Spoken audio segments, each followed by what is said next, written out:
ভারতের লোকসভা নির্বাচনে সবার নজর ছিল মোদির দিকে, কিন্তু নির্বাচনে জয় পেলেও একক সংখ্যাগরিষ্ঠতা অর্জনে ব্যর্থ হয়েছে ক্ষমতাসীন বিজেপি। অন্যদিকে মোদি ম্যাজিক অকার্যকর করে দিয়ে নিজেদের পুনর্জাগরণের জানান দিয়েছে ভারতের প্রাচীনতম রাজনৈতিক দল কংগ্রেস। সবার কৌতূহল বাড়িয়ে দিয়ে বিশ্বে তুমুল আলোড়ন সৃষ্টি করেছে দলটি। এখন প্রশ্ন হচ্ছে, কি ভুল ছিল মোদির, কেনই বা পেলেন না একক সংখ্যাগরিষ্ঠতা? সে খবরই জানাচ্ছেন শেখ ফরিদ। প্রত্যাশার চেয়ে বেশি হাড্ডাহাড্ডি লড়াই হয়েছে এবারের ভারতের লোকসভা নির্বাচন। এই নির্বাচনে টানা তৃতীয় দফায় জয়ী হয়েছেন ভারতের প্রধানমন্ত্রী নরেন্দ্র মোদী। তার দল বিজেপি 240টি আসন পেয়েছে, সেটি নিরঙ্কুশ সংখ্যা গরিষ্ঠতা থেকে কম। ভারতীয় সংসদের নিম্নকক্ষ লোকসভার 543 আসনের মধ্যে সংখ্যাগরিষ্ঠতার জন্য বিজেপির প্রয়োজন 242টি আসন। তবে দলটির এনডিএ জোটের শরিকেরা পেয়েছে 293টি আসন।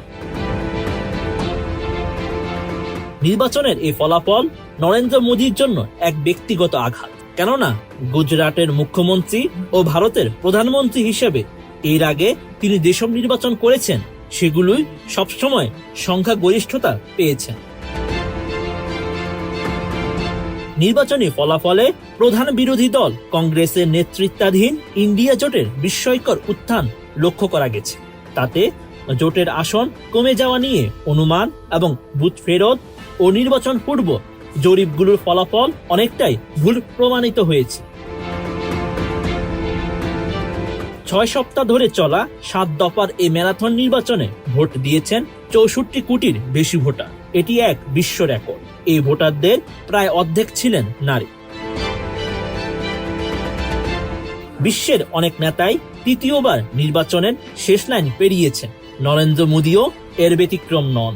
আসন সংখ্যা বিবেচনায় এবারও লোকসভায় সর্ববৃহৎ রাজনৈতিক দল বিজেপি।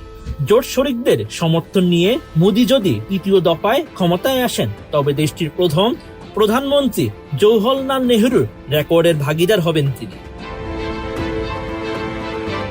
ভীষণ নিয়ে এলো ফুলঝুরি মেগা অফার সিজন 6।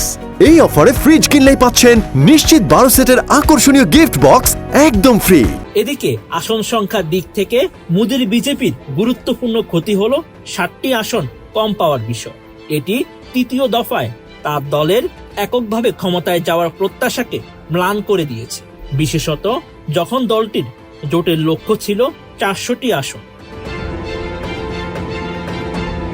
বিজেপির আসন উল্লেখযোগ্যভাবে কমে যাওয়ার সঙ্গে যুক্ত থাকতে পারে বেকারত্ব, দ্রব্যমূল্য বৃদ্ধি, বৈষম্য বেড়ে যাওয়া, মোদীর উগ্র ও বিভক্তিমূলক প্রচারণা, বিশেষ করে মুসলিমদের নিশানা বানানোর বিষয়টি কোনো কোনো অঞ্চলের ভোটারদের নিরুৎসাহিত করতে পারে। সেই সঙ্গে ছিল মোদীর উচ্চাকাঙ্ক্ষী প্রচার। এবারের নির্বাচনের লক্ষ্য ছিল এনডিএ জোটের 400 আসন দখল। এই প্রচারও মোদীর সংখ্যাগরিষ্ঠতা পাওয়ার ক্ষেত্রে প্রভাব ফেলতে পারে, কেননা এমন প্রচার ভারতের দরিদ্র জনগোষ্ঠীর মধ্যে এই আশঙ্কা রয়েছে যে নিরঙ্কুশ সংখ্যাগরিষ্ঠতা পেলে তাদের নিয়ে সংবিধানে নেতিবাচক পরিবর্তন আসতে পারে। অন্যদিকে মোদীর দল সবচেয়ে বেশি বাধার মুখে পড়েছে ভারতের সর্ববৃহৎ রাজ্য উত্তরপ্রদেশে।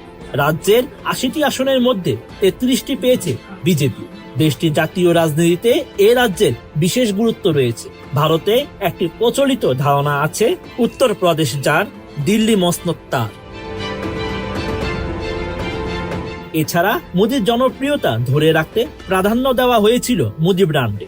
বিশেষ এই প্রচারণার অধীন নিয়মিত কাজকেও তুলে ধরা হয়েছিল ফলাও করে। কিন্তু নির্বাচনী ফলাফলে দেখা গেল মোদী ব্র্যান্ড একরকম জৌলুস হারিয়েছে। মোদী ব্র্যান্ড ম্লান হওয়াটা বিরোধীদের নতুন আশার সঞ্চার করেছে।